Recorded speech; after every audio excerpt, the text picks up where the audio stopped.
Où se situe votre bibliothèque, la Bibliothèque nationale de France, parmi, je dirais, les grandes bibliothèques à travers le monde qui se lancent dans pareille opération? Aujourd'hui, les acteurs vraiment clés et pionniers de l'archivage du web, c'est avant tout Internet Archive, qui n'est pas une bibliothèque nationale, qui se veut une bibliothèque universelle, à but non lucratif. Et c'est la plus grosse collection d'archives au monde, donc, basée à San Francisco, en Californie. Comme ils sont sur la faille de Saint Andreas, ils ont la précaution aussi de donner une copie de toutes leurs archives à la bibliothèque d'Alexandrie, donc en Égypte. Ça, c'est à signaler. Et puis après, le monde se répartit pour les pays qui ont entrepris cette action entre des États et des bibliothèques qui ont une approche plutôt sélective, donc qui sélectionnent vraiment des sites web qui ont un souci de qualité très important. C'est le cas par exemple de la British Library ou en gros d'une partie du monde anglo-saxon. Et puis il y a un autre mouvement très fort qui est dans les pays nordiques de l'Europe, donc la Suède, la Norvège, le Danemark, l'Islande même, qui ont une approche industrielle. Eux, ils collectent des grosses masses de données. Ils disent l'essentiel c'est de préserver d'abord, et puis on verra après ce qu'on va trier là-dedans. La Bibliothèque nationale de France se trouve en fait dans un modèle mixte. Tout à fait intermédiaire, c'est-à-dire que nous faisons des collectes larges de grande échelle en partenariat avec Internet Archive, et par ailleurs nous avons beaucoup de projets de collecte sélective qui nous permettent d'impliquer les bibliothécaires, on rejoint la question des métiers, dans le processus de travail et dans la construction d'une connaissance de ce nouveau type de document. Et donc aujourd'hui, je pense qu'on est probablement les mieux organisés en termes d'équipe, de positionnement d'une nouvelle activité dans l'organisation et d'articulation dans la vision d'ensemble du projet par rapport à nos missions de Bibliothèque nationale. Et après, pour chaque secteur spécifique, on trouvera des gens qui sont plus experts que nous. On est des bons généralistes.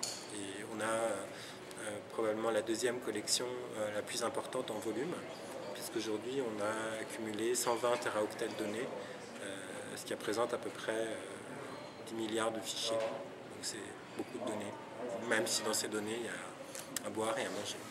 Est-ce qu'au niveau de la communauté européenne, il y a pareil projet?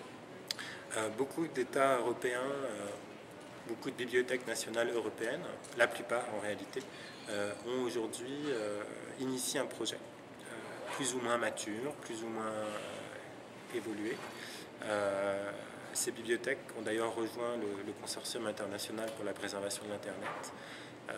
Parmi ces bibliothèques, on peut dire qu'il y a vraiment un groupe extrêmement actif au niveau de la Scandinavie, des pays nordiques. La Grande-Bretagne et aussi les bibliothèques nationales d'Écosse ou des Pays de Galles ou les archives nationales de Grande-Bretagne sont également actifs mais avec une approche plus sélective. Et puis, curieusement, la Catalogne, la Bibliothèque nationale de Barcelone, est également très active dans ce domaine-là. Et au niveau de l'Europe centrale, la République tchèque et également la Pologne sont engagées de manière assez volontariste dans ce domaine. Donc, vous voyez, ça concerne différentes parties de l'Europe, avec à chaque fois des approches techniques qui sont le reflet d'une tradition documentaire ou politique. Alors l'intention s'étend à tous les pays finalement. On aimerait, comme le web est un média international, on aimerait évidemment que ce travail de mémoire soit réparti, et pas seulement dans les pays riches. Donc aujourd'hui, c'est vrai que la plupart des pays impliqués là-dedans se trouvent en Amérique du Nord et en Europe. Mais on est très content parce que, bon, d'une part, l'Australie et la Nouvelle-Zélande sont très actifs dans ce domaine depuis le début des années 2000. Mais là, on a la Bibliothèque nationale du Japon, la Bibliothèque nationale de Singapour, et même la Bibliothèque nationale de Chine, qui viennent de rejoindre cette organisation, qui vont donc donner vraiment une dimension plus qu'européenne ou plus qu'occidentale à l'affaire, avec l'introduction de caractères non latins, de nouveaux sets de caractères, et donc la possibilité de travailler sur des outils véritablement internationaux. Ce qu'on aimerait bien sûr, c'est que des continents comme l'Afrique ou comme l'Amérique du Sud intègrent ce mouvement, même si elles ont d'autres priorités, et ça on en est bien conscient, parce que dans beaucoup de pays, le web constitue un patrimoine immatériel qui parfois, dans des cultures où on n'a pas utilisé l'écrit ou le livre de manière principale, qui sont plutôt des pays de culture orale, on se rend compte qu'ils ont adopté le web directement. et qu'aujourd'hui la mémoire de ces pays, la mémoire vivante de ces pays, leur actualité, se passe sur Internet. Et qu'il n'y a personne qui ramasse ces données-là, et que en temps de guerre, en temps de changements politiques ou sociaux importants, c'est là qu'on pourra éventuellement comprendre l'essentiel de l'évolution des mentalités, des faits, des réactions, mais aussi de la place du citoyen dans ces sociétés, et aussi l'avancement de la démocratie dans ces sociétés. Donc ce serait une belle idée d'essayer d'étendre en fait ce mouvement aux pays du Sud.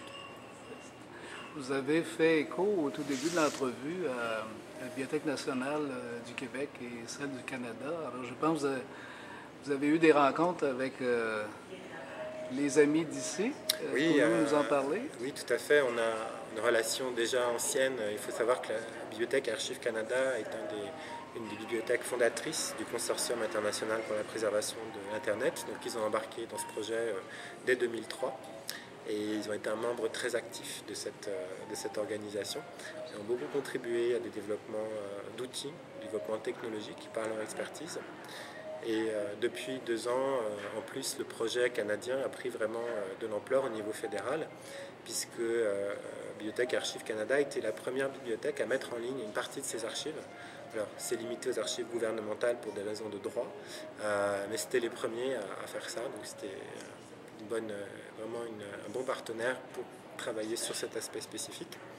Et puis aujourd'hui, c'est vrai, on a eu l'occasion de se rencontrer avec les collègues de Bibliothèque Archives nationale du Québec, qui est à un stade moins avancé de son projet, mais des rencontres que j'ai rencontré des collègues extraordinairement compétents, motivés, aussi bien au niveau technologique qu'au niveau du dépôt légal, des collègues bibliothécaires qui travaillent au dépôt légal, qu'au niveau juridique et aussi au niveau de la politique. Et je pense que le Québec, et la Bibliothèque nationale des archives du Québec, va se doter assez rapidement d'un projet tout à fait à la mesure des enjeux. Et ce que j'aimerais, c'est qu'on puisse, dans le cadre de la francophonie notamment, avoir des projets de collecte partagés, peut-être entre la France, le Québec, d'autres pays francophones. Par exemple, sur qu'est-ce que c'est que les communautés qui parlent en français sur le web aujourd'hui, qu'est-ce que ça signifie, puis comment est-ce qu'on peut constituer des collections qui soient des illustrations de ce fait-là. Alors, M. Eliane, nous vous remercions d'avoir accepté de nous rencontrer en entrevue. Alors, on ne peut que vous souhaiter la meilleure des chances pour le futur dans ce dossier. Et merci pour la présentation de ce panorama sur cette question si d'actualité.